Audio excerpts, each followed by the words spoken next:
Hello friends, welcome to empowering India defence academy. So friends, आमर 2 days है class of थिला कहीं मो देह खराब थिला तो मुझे क्लास नहीं पार नी एंड आज बोधे क्लास हैनी नेटवर्क प्रोब्लेम जो सकाଳେ जिलू भाईर तो ये आम क्लास स्टार्ट करिया फ्रेंड्स समस्ते शेयर कर दिए ओके। तो आज आमर आर्मी नेवी एयरफोर्स जो सीरीज चलती आज क्लास 3 MCQ पार्ट 3 क्लास हम ओके। तो समस्ते शेयर कर दिया जो थी कि आम history geography defence war and नाइवर्स sports and culture and religion ए रिलेटेड MCQ सॉल्व कर जो गुड़ाक कि इंडियन आर्मी नेवी एयरफोर्स जेकोसी एग्जाम जब आप प्रिपेरेसन कर ये क्वेश्चन गुड़ा आप इम्पोर्टाट। एंड आउ गोटे कथा कौन ना जदि आपमर ऑफलाइन क्लास जॉइन करने चाहते तो empowering India defence academy offline class join करेंगे। तो से कंटाक्ट करूँ आम कंटाक्ट नंबर आपण मैंने सबकि से बुझीपारे ओके। तो क्लास स्टार्ट करवा। Question number 1, which of the following presided the historic Lahore session of 1929 in which demand of Purna Swaraj was raised on the bank of river Ravi? तो कांग्रेस रो बहुत गुड़े session होता तो से क्यों सेसन रे कहुला जे पूर्ण स्वराज दाबी करा माने आम पूर्ण स्वराज कथा उठी क्यों सेसन रे जोटा कि होता 1929 मसीह होता से सेसनटा एंड सेटा पूर्ण स्वराज 1929 दाबी करा जोटा कि रिभर राबी कूल होता। फ्रेंड्स ये जो 3टी पॉइंट मु गोल कर ये 3टी क्वेश्चन होगला ओके। तो से जो सेसन रे किए हेड करथिले से सेसन को किए हेड करथिले ओके। मोतीलाल नेहरू, सुभाष चंद्र बोस, जवाहरलाल नेहरू ना मदन मोहन मालवीय। तो फ्रेंड्स समस्ते कमेंट कर। तो फ्रेंड्स यार आंसर हो कौन ना जवाहरलाल नेहरू हो। तो 1929 मसीह जो आईएनसी रो सेसन होता जवाहरलाल नेहरू हेड करथिले ओके। तो आईएनसी रो जदि प्रेसिडेंट को कथा कहबा किए प्रथम आईएनसी रो प्रेसिडेंट ना उमेश चंद्र बनर्जी थिले प्रथम प्रेसिडेंट आईएनसी रो।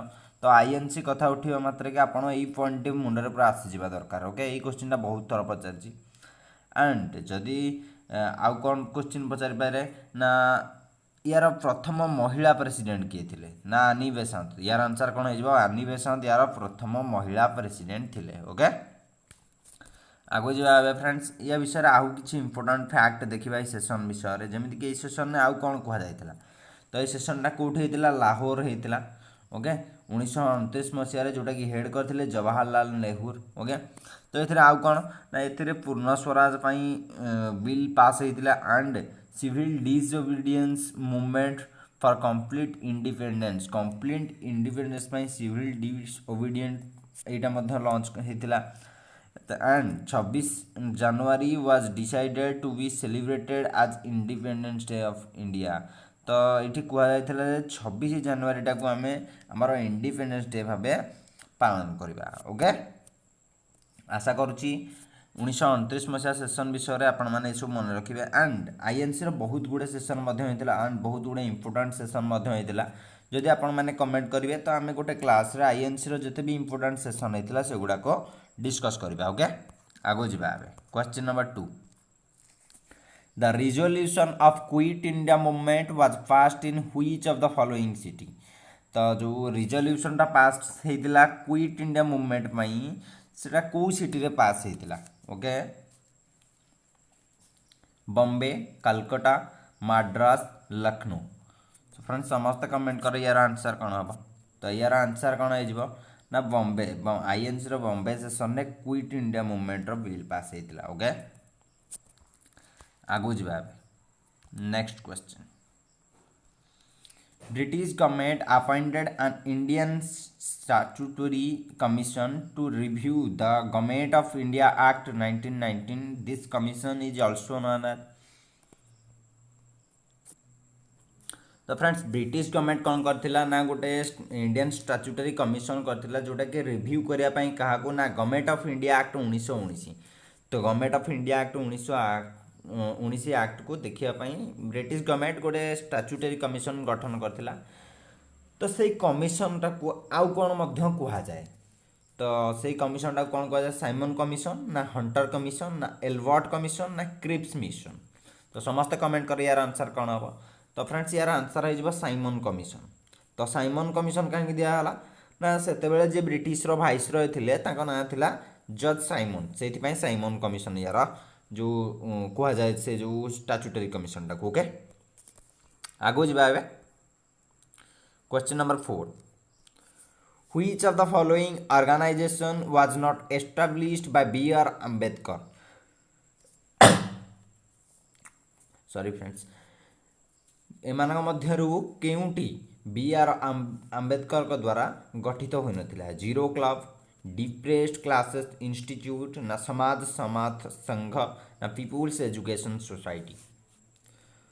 तो फ्रेंड्स डिप्रेस्ड क्लास इंस्टीट्यूट यहाँ बी आर अम्बेडकर द्वारा करा समाज समाज संघ यहाँ भी बी आर अम्बेडकर द्वारा करा पीपुल्स एजुकेशन पॉलिसी। तो ये तीनोटी जाक बी आर अम्बेडकर द्वारा करा zero club T B R Ambedkar द्वारा करा ना। तो यहाँ यार आंसर हो ऑप्शन 1। ओके फ्रेंड्स एबे भी मो देह टिके खराब अच्छी तो मैनेज करिवे समस्ते आशा करुँची। During the quit India movement in which of the following place a parallel government was not form. तो क्विट इंडिया मूवमेंट समय रे को गोटे पैरेलल गवर्नमेंट एमान मध्यरु केउटु नथिला जो गठित करा जाय नथिला। सातारा ना बलिया ना तालचर ना जयपुर। समस्त कमेंट कर यार आंसर कौन हम। तो फ्रेंड्स यार आंसर हम जयपुर। जयपुर कौटी अच्छी राजस्थान।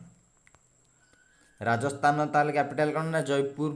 ओके आगु जा friends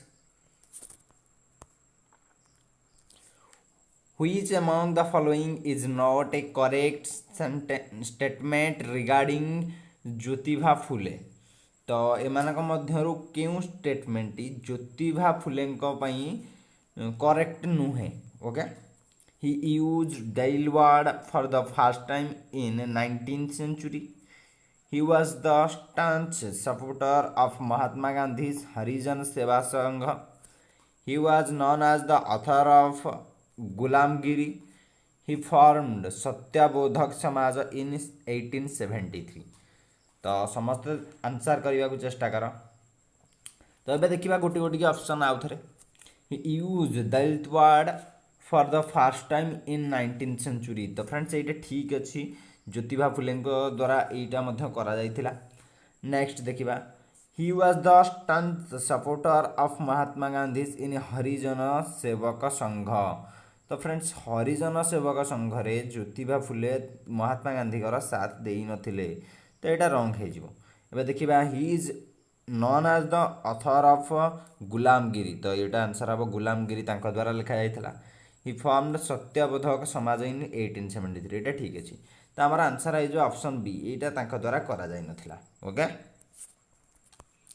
question number 7 which among the following is not a literary work of Mahatma Gandhi.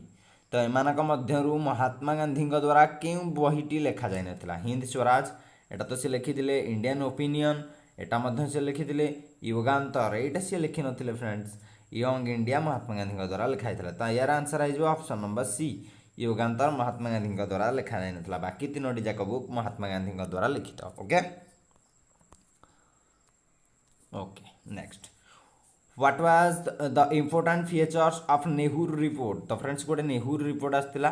तो से एमान मध्यरु कोटा गोटे इम्पोर्टेंट फीचर थिला। ओके देखिए it contained a bill of rights. Yes it contained a bill of right. There shall be no state religion men and women shall have equal right as citizen. यहाँ से कहते mail हो कि female हो समस्त को equal right मिलवा दरकार गोटे सिटीजन हिसाब से। यहाँ से कहते there should be federal form of government with residuary powers vested in the centre. यहाँ से कहते।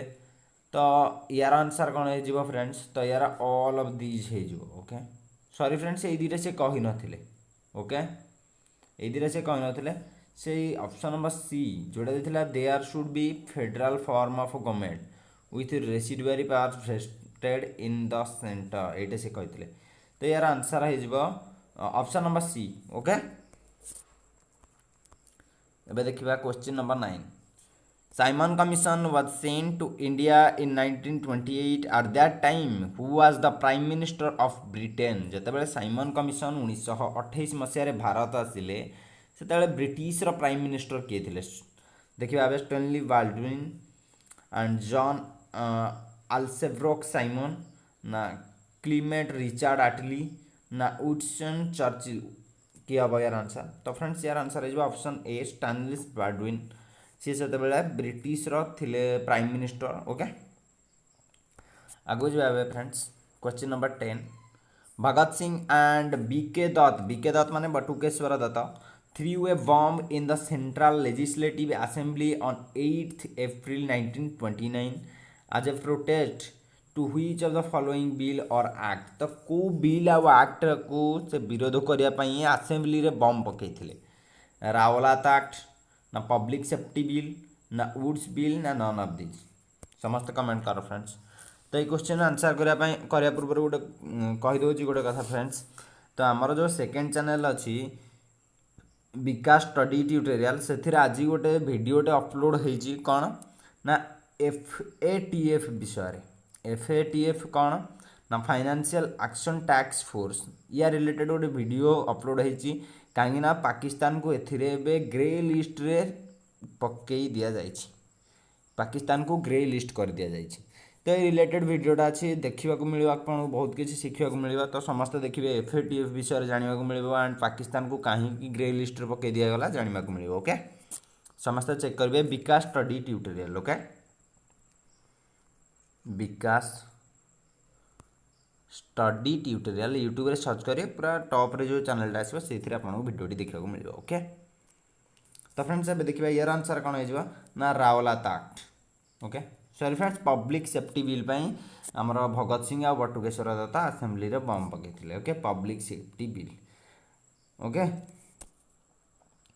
तो फ्रेंड्स थैंक्स फॉर वाचिंग जदि वीडियो भल लगा तो चैनल को सब्सक्राइब करूँ कहीं आमर आर्मी नेवी एयरफोर्स रिलेटेड प्रतिदिन क्लास हुए एंड जदि जानी ना तेबे आपण मैंने तो जानी सारी थे तो सब्सक्राइब करनी and sharing is caring share करूँ कारण शेयर ठू किसी बड़ कथा ना एंड शेयर कर फ्रेंड्स जय Hind okay friends PDF T आपण व्हाट्सएप ग्रुप रे मिल जाए ओके।